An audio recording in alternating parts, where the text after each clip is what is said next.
Bonjour à tous, bienvenue. Donc aujourd'hui, on va parler de 6 petites astuces, enfin plutôt 6 choses à savoir qui influencent le rendu de votre maquillage. Alors la première chose, c'est votre type de peau en fait. Donc il va falloir que vous sachiez exactement si vous avez une peau plutôt grasse ou plutôt sèche ou euh, une peau mixte, etc. Donc ça a une grande importance sur le rendu de votre maquillage parce que tous les choix que vous allez faire ensuite seront conditionnés par cet état même de votre peau en fait. Donc deuxième chose, donc hormis le type de peau, enfin hormis savoir le type de votre peau en fait, il faut aussi savoir euh, avoir conscience de l'état dans lequel est votre peau en fait. Par là, je veux dire quoi? C'est que votre maquillage sera plus ou moins bien en fonction de l'état dans lequel se trouve votre peau.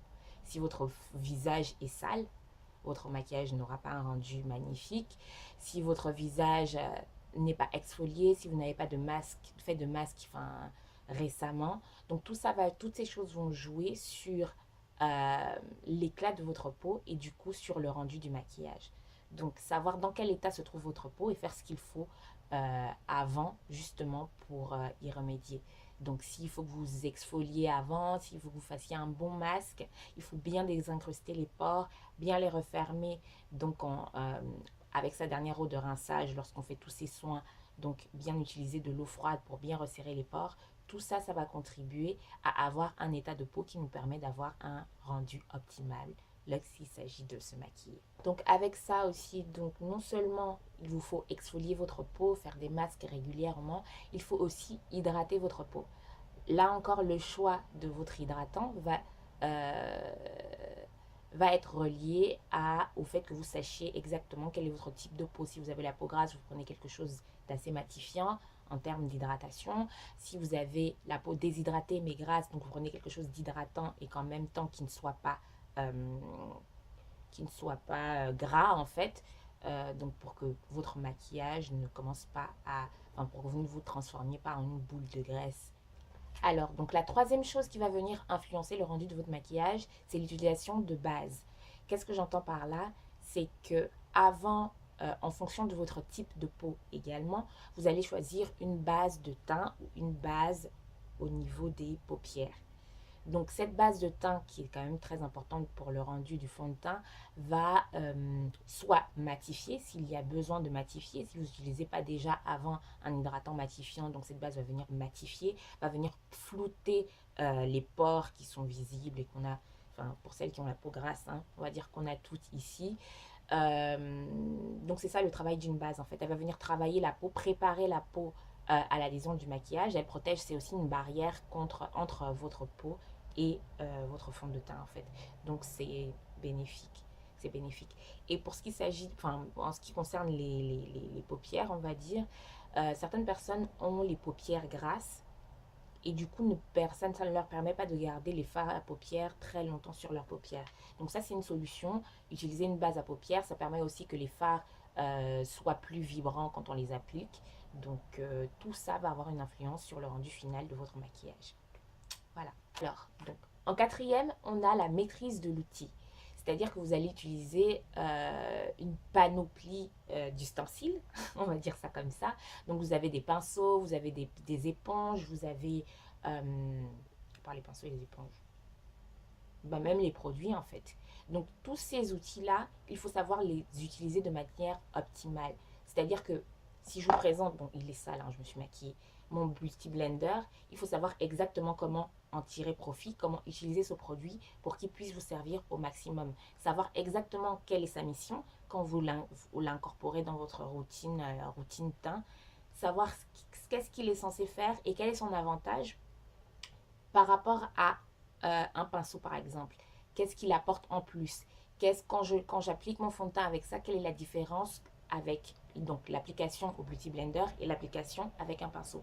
Il est essentiel de bien savoir, avoir la maîtrise de l'outil pour pouvoir en tirer profit au maximum. Et c'est sur ça qu'on pourra jouer sur le rendu qu'on veut pour peut qu'on ait envie un jour d'un rendu plus léger ou qu'on aille, je sais pas moi, à une cérémonie et qu'on ait envie de quelque chose qui envoie, quoi, quelque chose qui, comme si vous sortiez juste d'un magazine ou quelque chose comme ça, on va dire.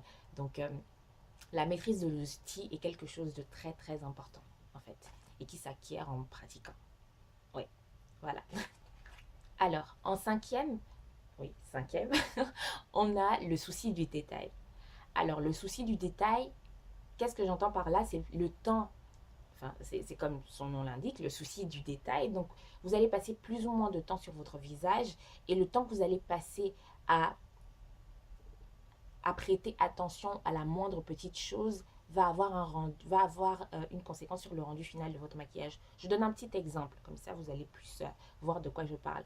Moi, je sais que j'ai des pores extrêmement larges au niveau là, dessous des yeux, donc près du nez, etc. Même sur le nez, j'ai des pores excessivement larges.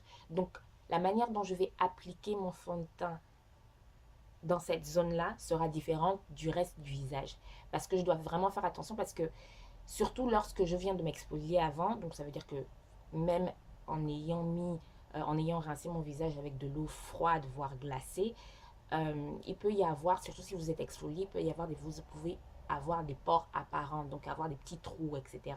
Donc quand vous appliquez votre fond de teint, ce qui se passe, c'est que les petits trous ne seront pas comblés par le fond de teint.